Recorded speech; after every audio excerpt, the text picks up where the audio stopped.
Aquel día, Julián miró el GPS con desconcierto. Las calles que recordaba ya no coincidían con lo que veía. Estacionó el auto y decidió seguir a pie. Pero al doblar la esquina, varias manos lo atraparon por la muñeca. Eran gitanas. Le leían la mano, la vida, el destino. Y entre todas esas voces, una frase quedó grabada para siempre: joven, no junte la su, punto. Media década después, en una de esas mañanas en que Julián se perdía en sus pensamientos, aquel recuerdo emergió desde lo más profundo de su inconsciencia. La voz de la gitana, su advertencia, su tono urgente, todo volvió de golpe. Su esposa, embarazada y a un mes de dar a luz, lo miró preocupada. Julián no sabía si aquella frase había sido una maldición o una advertencia. En el hospital, mientras llenaban los formularios, Julián no entendió. Él era Burgos. Ella, Munera. Había juntado las dos su. Una inquietud le recorrió el cuerpo, como si algo invisible se hubiera activado. Entró a la incubadora y vio a su hijo, un pequeño Burgos con síndrome de Down. Lo alzó con ternura, sin saber si aquello era destino o simple azar. Con el tiempo, Julián decidió no tener más hijos hasta volver a la calle de las gitanas. Quería respuestas. Quería entender. Cuando llegó, ellas lo rodearon igual que antes, con vestidos amarillos y turbantes rojos. Les preguntó por la advertencia, pero ninguna dijo nada. Solo leían líneas, cartas, destinos. Hasta que una de ellas se acercó demasiado, y él huyó confundido. En casa, Julián insistía en evitar los días fértiles. Pero una mañana, ella buscó su cariño, y él cedió. La vida no era tan mala, pensó. Su hijo era hermoso, inteligente, capaz.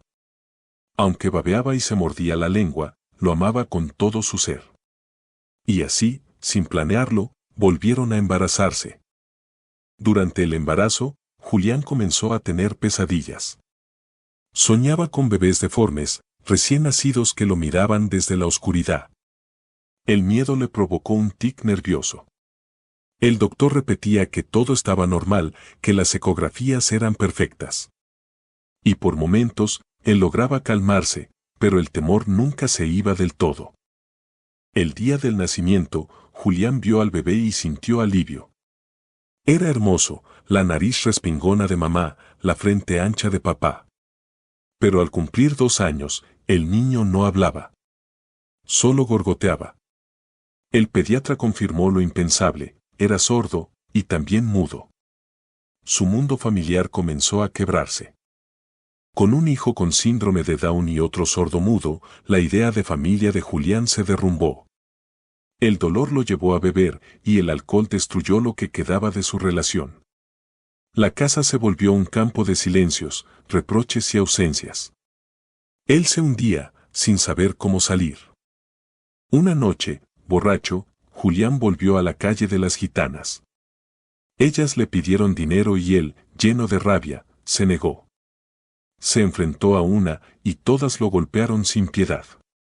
Entre tacones, puños y gritos, juró que alguna de ellas lo había maldecido. Y decidió vengarse. Al día siguiente compró un arma y regresó. Apuntó a la que creía culpable y disparó a quemarropa.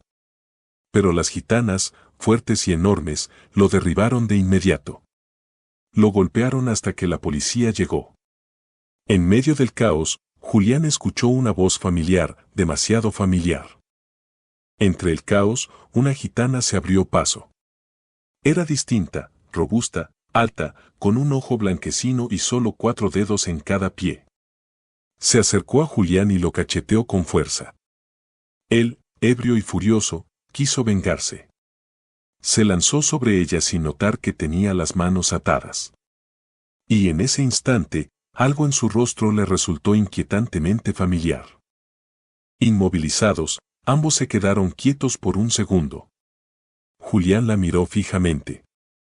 La nariz, la boca, la forma del rostro, incluso el tono de la voz. Todo coincidía. Era como mirarse en un espejo distorsionado. Un escalofrío le recorrió la espalda. Y entonces, la verdad lo golpeó con brutalidad. Julián cayó de rodillas. Un grito desgarrador escapó de su pecho, un sonido que hizo temblar la calle silenciosa. No era rabia. No era dolor físico. Era la certeza de que había disparado a una mujer inocente y que aquella mujer llevaba en su rostro un eco de su propia sangre. La policía lo levantó del suelo mientras las gitanas lo insultaban y lloraban a su compañera herida.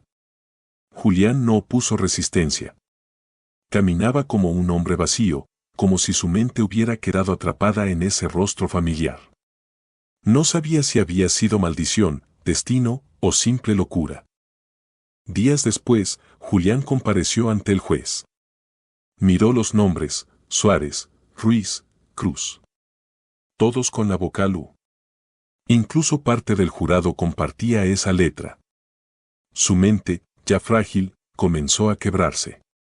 Sentía que todo estaba conectado, que la advertencia de la gitana había sido real. Mientras escuchaba los cargos, Julián sintió que algo dentro de él se achicharraba. Los cables de la cordura se quemaban uno por uno. No podía distinguir coincidencia de destino, ni realidad de delirio. Solo veía U por todas partes. U en los nombres. U en los rostros. U en su propia historia. Al llegar, vio el letrero del pabellón, Pabellón U. Su celda, V. Julián se quedó paralizado. Era como si el universo entero se burlara de él. Como si cada paso que daba lo llevara inevitablemente hacia esa letra. Hacia esa profecía que nunca entendió, pero que lo había consumido. Atravesó el marco de la puerta. Un gritillo escapó de su garganta, casi infantil. Se acurrucó en la esquina de la celda, abrazando sus piernas como si fueran lo único real que le quedaba. Allí, en ese rincón frío, Julián comprendió que ya no podía escapar de sí mismo. Pensó en sus hijos. En el mayor, con su sonrisa dulce y su mirada inocente. En el menor, que nunca escuchó su voz. Julián se preguntó si ellos merecían un padre roto, un hombre que había dejado que el miedo guiara su vida. Y ese pensamiento lo desgarró más que cualquier golpe recibido. Recordó a su esposa, aquella mujer optimista que siempre creyó en él. Recordó sus manos, su paciencia, su fuerza. Y entendió que había perdido más que una familia, había perdido la oportunidad de ser el hombre que ella veía en él. Ese dolor lo atravesó como una lanza silenciosa. Los días en el pabellón comenzaron a mezclarse. Julián veía letras en las paredes, en los uniformes, en los nombres de los enfermeros. Todo parecía girar alrededor de la misma vocal. La U se convirtió en un símbolo, en un enemigo, en un destino inevitable. Y él ya no podía escapar de ella.